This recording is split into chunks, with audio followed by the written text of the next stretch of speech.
Ya culminando con la última clase antes del receso y quizá la penúltima clase de Derecho Público Provincial, para ya, luego del receso, comenzar con el tema del Derecho Público Municipal. Habíamos visto, como hemos dividido metodológicamente para su tratamiento y estudio, la Constitución de la Provincia de Buenos Aires, en varios tramos, sobre todo la primera parte dedicada a las declaraciones, derechos y garantías, como así también luego la parte referida a las garantías. En última instancia habíamos tratado el tema del poder de policía, y ahora, que eso es lo que llamábamos derecho constitucional de la libertad, es decir, de todas las libertades, de todos los derechos que tienen los ciudadanos, y le habíamos agregado las declaraciones y los principios constitucionales que ustedes habrán observado durante todo el trayecto de estas clases anteriores. Ahora, la estructura del poder, que es lo que llamamos, lo que llama Vidar Campos, derecho constitucional del poder, cómo se estructura el poder en la provincia de Buenos Aires. Obviamente que ese poder es un poder republicano, con una división de poderes, una coordinación de funciones, por aquello de Montesquieu de que el poder detiene al poder, es decir, le pouvoir arrête le pouvoir, en sentido de que en realidad se trata de una armonización de los poderes, porque van a ver que hay una gran colaboración entre el Ejecutivo y el Legislativo, y bueno, después el Poder Judicial es el que interpreta esos actos del Ejecutivo y el Legislativo. El Legislativo legisla, el Ejecutivo aplica esas leyes, a veces, como vamos a ver ahora, reglamenta las leyes y por eso tiene alguna tarea de colegislación, y el Poder Judicial es el que va a interpretar de cómo están hechas esas normas que ha realizado el Legislativo y que ha aplicado el Poder Ejecutivo.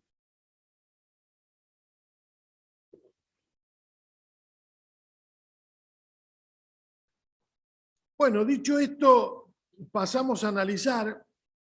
el Poder Legislativo, que está en la sección 4ª de la Constitución de la Provincia de Buenos Aires, y van a ver ustedes que hay otros organismos que van a colaborar también con los poderes constituidos clásicos, que son Poder Ejecutivo, Poder Legislativo y Poder Judicial. Este tema de la división de poderes ya viene de Montesquieu, ya lo había insinuado Locke, pero ya había hablado también Aristóteles, como no podría ser de otra manera, en la división de funciones de un gobierno, que son muy similares a las que tenemos hoy en día. Sobre todas las cosas vivimos en un sistema presidencialista, donde el gobernador en la provincia de Buenos Aires sería la autoridad con mayor poder y la que, bueno, en alguna medida viene a suceder lo que eran en su momento la monarquía, porque si hay alguien parecido, desde ya que no es igual, pero que se le puede llegar a parecer al rey, es un gobernador. Lo que ocurre que, bueno, se han creado otros poderes para detener ese poder, para que no sea omnímodo, para que no sea excluyente, para que no sea exclusivo, como también tiene aquella valla del artículo 29 de la Constitución Federal sobre la prohibición de delegación de potestades especiales, facultades extraordinarias, poderes omnímodos del Congreso que delegue al presidente de la Nación y las legislaturas provinciales a los gobernadores. ¿Qué dicen que es una cláusula referida a Juan Manuel de Rosas? Ya estaba en algunas constituciones de los Estados miembros de Estados Unidos, por lo tanto, no es una novedad argentina, es decir, que en muchas constituciones, no en todas, pero en algunas constituciones del derecho constitucional comparado, hemos visto esta cláusula del artículo 29 de la prohibición de delegaciones y de la suma del poder público, que sí, concretamente lo pidió Rosas a través de aquel plebiscito de 1833 y prácticamente tenía facultades ejecutivas y facultades legislativas. Bueno, acá se estructura en la provincia de Buenos Aires, como en la gran mayoría, el 99% de las constituciones provinciales, tenemos los mismos órganos, con alguno más o alguno menos auxiliar. Pero lo que sí es claro que el artículo 5 de la Constitución Federal le exige a la provincia, le da la facultad de que se organice, que dicte su propia constitución bajo un régimen representativo republicano, debiendo asegurar, como ya lo hemos dicho, 3 condiciones básicas que son la enseñanza primaria, la administración de justicia y el régimen municipal. Por un lado, le exige que sea un sistema representativo republicano. Fíjense que no le exige que sea federativo o unitario, porque eso queda a el diseño de poder y el diseño de sociedad que haga el constituyente provincial. Por lo tanto, el constituyente federal, para que la provincia forma parte del Estado federal, que es una garantía federal, porque al final en ese artículo 5 dice, bajo estas condiciones, el gobierno federal le garantiza a las provincias el ejercicio de sus instituciones, le exige que sea democrático, que sea representativo y que se organice a través de un sistema republicano. Republicano entendido con esas 4 o 5 cláusulas o condiciones, que la más importante es el tema de la división de poderes. Es decir, la igualdad de los ciudadanos, la publicidad de los actos, la responsabilidad de los funcionarios de gobierno, la periodicidad de funciones, que tiene aquel subprincipio de derecho político constitucional que es la alternancia en el poder, que bueno, ahí está discutido, de si eso se hace por diseño constitucional o bien está sometido a la voluntad popular en ejercicio de su soberanía. En conclusión, la provincia de Buenos Aires, como todas las provincias, se han organizado republicanamente, representativamente. Ahora, bien, desde el punto de vista, si es una federación cada provincia o no, es decir, qué forma de Estado tiene, bueno, alguno podrá asociar la federación al carácter representativo de sus legisladores, si representan a organismos territoriales menores, como son los municipios. Muy rara vez, por ejemplo, es el caso de Catamarca, que se organiza con 2 cámaras,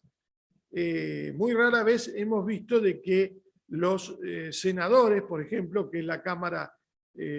parecida a la nacional, que va a representar a los municipios, a nivel nacional representa a las provincias. Digo, la Constitución de Catamarca se establece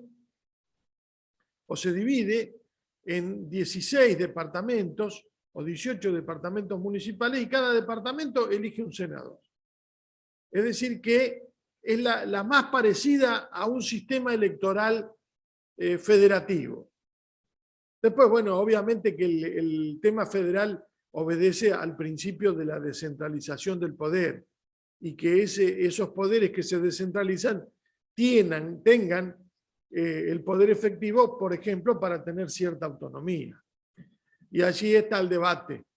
de cuál es, si hay autonomía real o si hay autonomía solamente nominal, y en la realidad no se cumple, como pasa en la gran mayoría de las provincias argentinas que tienen el sistema de autonomía municipal. Y entramos en otro debate. En conclusión, podemos aseverar de que es muy mezquina la posición del constituyente provinciano respecto del sistema federativo. En la provincia de Buenos Aires, que ha sido la más unitaria y centralista en la historia, porque bueno, en Buenos Aires se concentraba todo el poder, lamentablemente Todavía no tenemos un sistema federativo electoral, tampoco no tenemos una descentralización política efectiva en cabeza de los órganos públicos territoriales menores, que son los municipios, y bueno, es un debate que está en marcha, que está abierto y que, bueno, cada uno tendrá su opinión, pero pensamos que desde el punto de vista de aquel concepto de justicia, que es darle a cada uno lo que le corresponde, y de la distribución de poder, creemos que se merece un debate, una mayor descentralización. Después, cuando hablemos del tema municipal, vamos a ver algunas experiencias de cómo se dieron a lo largo de la historia y luego de la vuelta a la normalidad democrática en 1982 en adelante, cómo se fueron dando los procesos de descentralización hacia los municipios y sobre todo en materia tributaria. ¿Por qué? Porque si no, darle poder a un municipio y no darle finanzas para que se autosatisfaga, realmente es no darle nada. Es simplemente una declaración. Bueno, pasando al tema del derecho constitucional del poder, y ya vamos a las placas.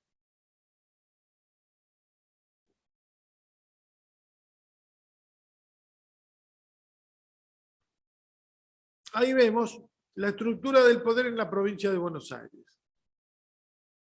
Una legislatura, un gobernador, el Poder Judicial, con su organización, que es el Poder Judicial, lo vamos a ver en la clase siguiente, juntamente con Defensor del Pueblo, organismos de la Constitución y Tribunal de Cuentas, Asesoría de Gobierno, Dirección General de Cultura y Educación.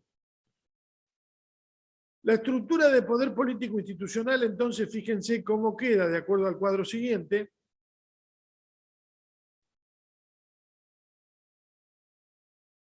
De los que están exigidos por la Constitución provincial y los que han surgido de las leyes. La Asesoría General de Gobierno, si bien es cierto que algunos entienden de que se trata de un organismo de la Constitución, en realidad es un organismo necesario, pero que surge de una ley que fue reformada gravemente, lamentablemente, tenía cierta autarquía, cierta autonomía, y fue reformada en el año 17, con el gobierno anterior, y se la hizo depender directamente de la Secretaría Legal y Técnica de Gobernación, cuando antes tenía cierta autonomía y venía inclusive de la primera Junta, porque es el órgano, quizá el órgano público y político más antañón que tiene la provincia de Buenos Aires, porque asesoraba el asesor de gobierno a la primera Junta. Fíjense que asesor general de gobierno fue Juan José Paso, entre otros.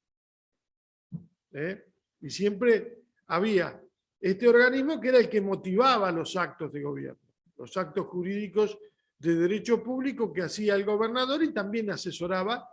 después a la Junta de Representantes. Siempre estuvo, es un organismo que siempre estuvo y se mantuvo ahí con cierta independencia, y bueno, lamentablemente un rudo golpe le dio la administración anterior, donde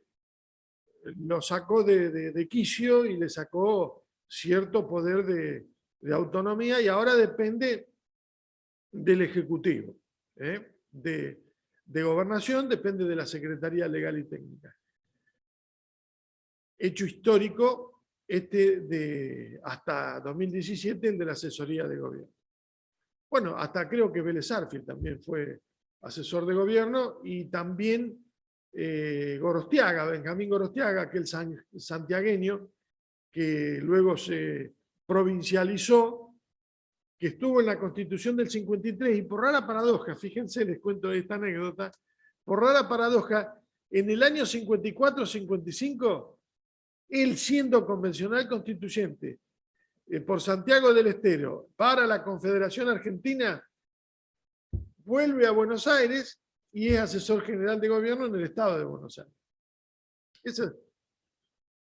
idas y venidas y esos cruces históricos que ha habido y ese diálogo institucional que ha habido entre las provincias y bueno, verdaderamente después, como hemos dicho, de que se trataba de dos estados bien constituidos. Entonces tenemos los exigidos por la Constitución y aquellos que surgen,